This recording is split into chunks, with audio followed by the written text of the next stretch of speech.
Mga kapatid, magandang gabi po sa inyong lahat. Doon po sa vlog ko kagabi ay sinabi ko po sa inyo na kung meron kayong lumang sasakyan na gusto nyo pang i-for keeps, no? Itago or i-maintain pa, kung ito naman ay karapat dapat pang i-maintain at hindi masasayang ang pera nyo, ay okay lang po yun.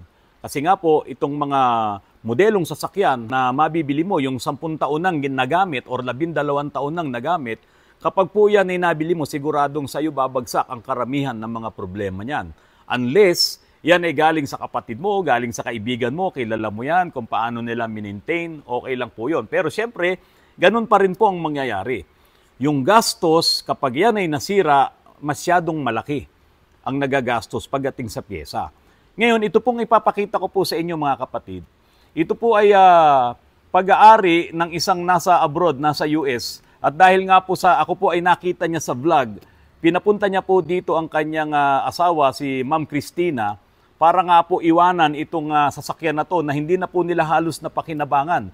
Dahil ito nga po ay sliding, hindi makatakbo ng maayos, stuck up pa yung gulong, hindi nag-aakyatan yung mga bintana niya, yung power window. Pero ang isa pong matinding trabaho na gagawin po namin dito ay yung pong kanyang transmission.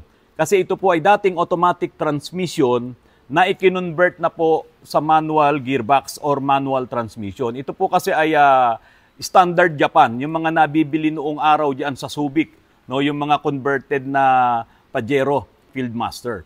So, ang nangyari po dito mga kapatid ay kinonvert nila, tapos after nun, hindi na po ito napakinabangan at dinala na nga po dito sa amin.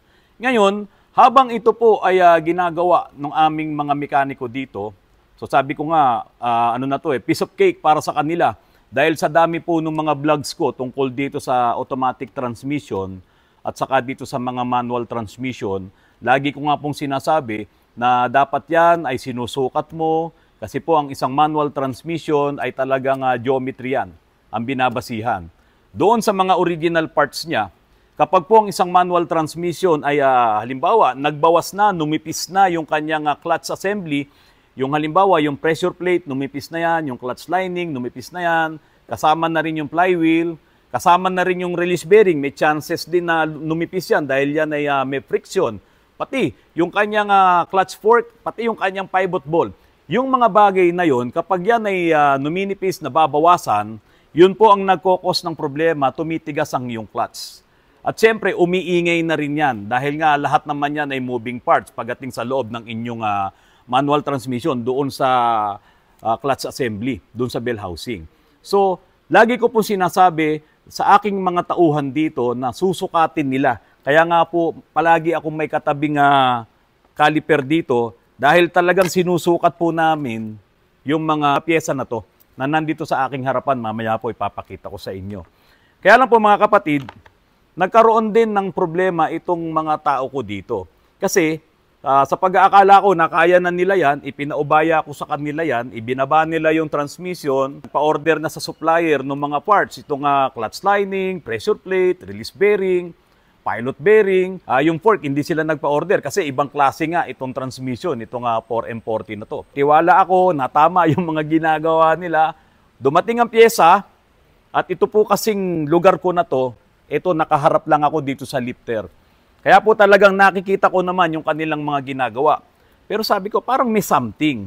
Bakit ikinakabit nila yung pyesa, napapakamot sila ng ulo?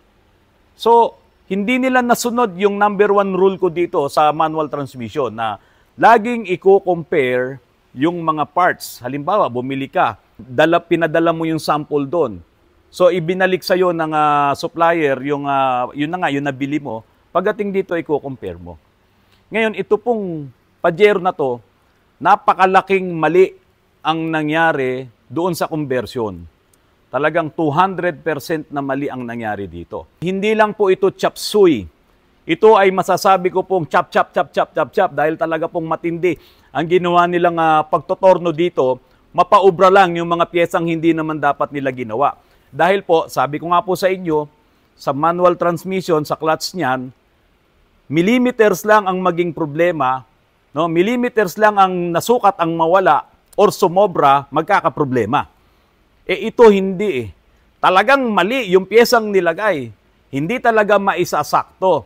Ito po mga kapatid, ipapakita ko po sa inyo. Okay mga kapatid, ito. Teka, bakit ang gulo nitong lamesa ko? Kasi itong aking junior, itong aking cameraman, napag-initan itong aming wall clock at inilipat dito sa spare tire, itong donut. O, tingnan mo, okay naman. Iba talaga itong junior ko. Ayan ang mga junior. Okay mga kapatid, ito, pakita ko po sa inyo. Ito po yung Mitsubishi Pajero na Fieldmaster. Ito po ay kaya Ma'am Christina. Pasensya na po, nakalimutan ko po yung pangalan po ng inyong husband. Pero ilalagay ko na lang po dito sa ating editing, no? Sa ating vlog. Ngayon, ito po yung kanyang mga pyesa. Ito yung kanyang transmission. Ayan. Mga kapatid, tingnan nyo po ito. Iisa-isahin ko po sa inyo yung mga pyesang to. Ipapakita ko po sa inyo kung ano yung mga mali na nangyari dahil sa conversion. Pero dapat nga, hindi naman i-convert to kasi may nabibili naman pyesa na original nitong Fieldmaster Bakit kaya nagkaganon? Okay, ito. Ang inilagay na clutch lining, made in Korea, ito po ay Starex. Ayan, no? Nakalagay po Starex. No? 2.5 liters CRDI. Dito pa lang sinasabi na 2.5 liter. Itong 4M40, 2.8 po yan Dapat alam na nung mekaniko to Diba? Pero ito pa, tignan nyo po ito mga kapatid. Ito yung kanyang pressure plate. Itong mga tauhan ko rito, ipinadala ngayon sa auto supply, sa aming supplier, itong pressure plate na to. At ito namang supplier, ginawa ng paraan na bigyan kami ng pyesa. Tignan nyo po mga kapatid, hindi na nga sila parehas. Ayan. Tapos ito, tinorno pa. Ayan, ninipisan nila to. Ito yung binili. Binili namin to. Kaya po itong nangyari. Kumaskas po dito yan. Ayan. Kaya pala dati, tinorno nila to kasi nga po tumatama ito. Ngayon ito naman ay sandali lang napaikot. Ito po ay dati ng tama na kumakaskas. Kaya yung original na pyesa nung kinalas namin, original na pyesa nung nag-convert po hindi original na parts nitong transmission na yan. Ito pinatorno nila. So dito pa lang, nako, talagang may problema na. Kasi sabi ko nga sa clutch, hindi pwede yung ganyan Millimeter lang ang maging problema. Magkakaroon na tayo ng malaking issue dito. Tapos ito pa mga kapatid. Itong release bearing. Ito yung release bearing niya. Ito po ay bearing na rin talaga. So kung tutuusin, ito na yung release bearing mo. Ang ginawa, naglagay pa ng another bearing para lang isaksak dito sa ginawa itong bearing mount. Ito. Tinanggal nila yung original na bearing nito at kumuha ng bearing na hiwalay, release bearing, kasi nga para magkasya naman dito. Pero sa totoo lang, maliit pa rin. Halos ito, nandudulo na yung tama ng release bearing dito sa dulo. Ayan, delikado yan Dapat yan, medyo dito ng konti So, ganun ang ginawa nung dating nag-convert kung ano-anong pyesa ang pinaglalagay dito. Chop-chop na po talaga. Kasi kung chop suey, buong pyesa. Ito talaga, tinanggal nila. Ayan, kita pa yung mga welding. So, tinanggal nila yung original na bearing dito. Yung hindi nga pala bearing, yung pinakalabi nito, tinanggal nila. Kasi ito, bearing na to Tapos, naglagay na naman ng additional na bearing para lang magamit dito. Ayan, dito. Ayan. Okay. So doon, mali na naman yun. Ngayon mga kapatid, itong kanilang secondary, yung secondary sleeve, tingnan nyo naman ang ginawa ko. Naglagay ng tornilyo. Ayan, ang nilagay. Hindi po talaga pwede. So sabi ko, kay Engineer Tolitz, ayoko nung ganyan. Gusto ko, lagyan mo to ng plate. At yung plate na yon ay may naka-embed na tornilyo at doon na lang tayo maglalagay ng nut. So yung plate na ilalagay doon, nakatornilyon dito sa mounting dito, nakatornilya kung saan man yan dyan, dito. At saka po ngayon, itutornilyo naman tong secondary sleeve. So yun, nagawa na po namin yun. Ngayon mga kapatid, nung isinaksak nila to, hindi po talaga gumana. Hindi maikambyo, hindi mailagay sa reverse, lahat, hindi mailagay. Tapos medyo umingay, pinababa ko kagad. Sabi ko, stop yan. Malaking problema yan. Hindi dapat ganyan ang nangyayari. Ngayon, itong mga tao ko, malaki ang error nila rito. Kasi yung main rule dito sa shop, dapat pagka manual transmission, kahit sabihin mong yan ay, ito nga, yung nangyari dito na ito ay conversion, dapat sinusukat. ikino-compare. Kasi kung ito ay na-compare nila, dapat pupunta kagad sila sa akin at magsasabi sila na, sir, mali po yung mga pyesa. Kasi dito pa lang o Starex. Kaya ang ipinadala sa akin, Starex din. Pero ito, wala namang problema kasi maitatago ko ito. Ito rin namang mga pressure plate na to, maitatago ko yan. Walang problema. Bago yan. Mga kapatid, ano po kaya ang naging problema nito? At bakit ito ngayon ay hindi pumwede? Ayan. Naku, naglalawa pa Tama naman yung kanyang clutch lining. Pasok po yan, yung spline. Ayan. Ayan, pasok yan. Kasi mga kapatid, yun ang mga Mitsubishi, saka Starex, yung Hyundai. Naghihiraman naman talaga ng pyesa yan Kaya nga yung kotse ko nung araw, yung Lancer, meron akong Lancer na 89 model, kaparehas yan nung Hyundai na Excel na lumabas din na kotse nun. Parehas sila ng makina. So naghihiraman. Parehas na parehas po na makina yon. Okay mga kapatid, punta tayo rito. Ito ay umuuntog. Itong pressure plate. Yan, umuuntog siya. Okay. So ngayon, kaya nung dinala sa amin, sliding to, kasi nga wala nang adjustment itong release bearing. Untog na po kasi yan So wala nang adjustment yan. Ayan. Konting mo lang, tukod na, parang naka-adjust na yung lining. Nakahiwalay na dito sa flywheel. So ano po kaya ang naging problema dito? Ito, sasabihin ko na sa inyo. Sasabihin ko na sa inyo. At yung mga tauhan ko, hindi ko naman sila pinagalitan, pero nasermonan ko. Kasi po mga kapatid, ang flywheel na ginamit nila, ito, ang ginamit nilang flywheel, ay para sa isang truck. Ito po ay flywheel na nakakabit sa Mitsubishi Canter na ang makina din po ay 4M40. Ayan. Malaki po ito. Sobrang laki nito. Kaya kung ibabase mo itong nilagay nilang lining, ayan sobra-sobra po talaga Mapapansin nyo yung lapad nito. Ayan may sobra pa dito. Kita ba RJ? Kita? Okay, kukunin ko yung caliper. So, kunin natin yung caliper. Kaya napaka-importante po ng caliper So, pansinin niyo po dito mga kapatid. Ito po yung lapad ng aking lining. Ayan, yan yung lapad niya. Okay, ito po ay 4.2 cm. Okay? So, yung 4.2 cm na yun, ito po yung marka kasi. So, ayan po yun. Dito pa lang, alam mong lampas-lampasan yung, yung flywheel doon sa lining. Tapos, mayroon pa rin siyang kulang dito. Kasi nga po, ayan ang laki pa ng kulang niya Kasi nga po, itong flywheel na to ay pang truck. Hindi po ito pang Fieldmaster. Pero bakit kumasya? Ito po, tinorno din po nila yung gilid Tinorno din nila yan, binawasan nila ng konti yan. So dito marami silang ginawang mali para lang mapaandar nila itong Pajero na to.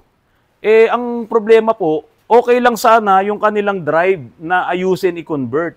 Kaya lang, pagdating po sa manual transmission, sabi ko nga po doon sa mga nauna kong vlog, millimeters lang ang maging problema mabawas dito sa mga piyesang to, magkakaproblema ka na. Dito hindi lang po millimeters ang nabawas. Dahil yung original po na flywheel ng 4M40, yung Mitsubishi Pajero, ay mas manipis po dito. Ito po ay sumobrang kapal. At yung kapal nito ang naging problema. Yan. Yung kapal nito ang naging problema, kaya tumukod na po yung release bearing, tumukod na to dito. Kaya palaging nakatulak. Ito po kasi pag nakatulak ay di-disengage yung pressure plate doon sa lining. Dumi-disengage. Pag ito ay tinutulak, itong diaphragm spring na yan. So, ito po yung kapal nung flywheel. Ngayon, paano to mariresolve? So wala na po akong ibang choice. Tumawag na po ako sa supplier natin kay Genome Auto Supply, kay Mr. Ariel Sonorio, at bukas na bukas ay ipapadala sa akin yung mismong original na flywheel ng 4M40. Ngayon, itong mga to, mali po lahat to. Mali yan. Kaya pagpadala ngayon sa akin ni Sir Ariel ng mga surplus din na lining at pressure plate, hindi ko po yung gagamitin. Gagawin ko lang po yung sample. Ganyan po kabait yung kinukuhanan nating mga kaibigan diyan sa Laguna Street sa Santa Cruz, Manila. Genome Auto Supply at si Miss Rupa Rosario ng MC2. So, magkapit-bahay lang yung dalawa na yon. At iyan po ang tumutulong kay Autorans. Napakalaking tulong po nila sa akin. So ngayon, bibilan ko na po ito ng flywheel. Ang sabi sa akin ni Sir Ariel Sonorio, Sir, mahal to. Sabi ko, huwag ka nang mag-alala. Ang may-ari naman ito, nasa US. Sabi ko, kayang-kaya nila yan. Kesa naman remedyohan natin to, wala naman talagang magiging remedyo. Kasi kahit itorno ko to ng masyadong malalim, itong katawan ng pressure plate ay babangga pa rin. Dito naman sa mga pyesa dito sa bell housing. So ito magiging problema rin to kung gagamitin ko pa to. Ito, yan. Tignan nyo po, welded na. Saan naman kayo nakakita? Di ba? Maling-mali po ito na ginawa nung dating nag-convert. So mga kapatid, hindi po madaling bagay ang pagko-convert, lalong-lalo na pagdating sa clutch assembly. Pero kung susundin lang nila yung rule sa engineering, if don't fit, don't force it. Kung hindi talaga kakasya, no, wag mong puwersahin. Yun po yung kauna-unahang rule. So dito, alam nilang hindi mga kasya yan, alam nilang mali yan, pinwersa nila, kaya ang nangyari ay malaking problema. Hindi ko na po itinawag kay Ma'am Christina dahil sabi ko naman, ito naman ay iba-vlog ko. Kaya po, kung napanood nyo po itong vlog ko na to ngayon, wag na po kayong mag-alala, at maayos po itong inyong Pajero. Ito nga yung ikikip nyo. At talagang napakagandang sasakyan naman ito eh. Diyan po pala kayo sa parting Tanay. No? Diyan kayo nakatira. Maraming mga trail site dyan. At magagamit nyo po talaga itong sasakyan na to para po sa inyong mga trails, pagte-trail. So 4x4 po ito. At ibabalik po natin yung mga original na parts nito.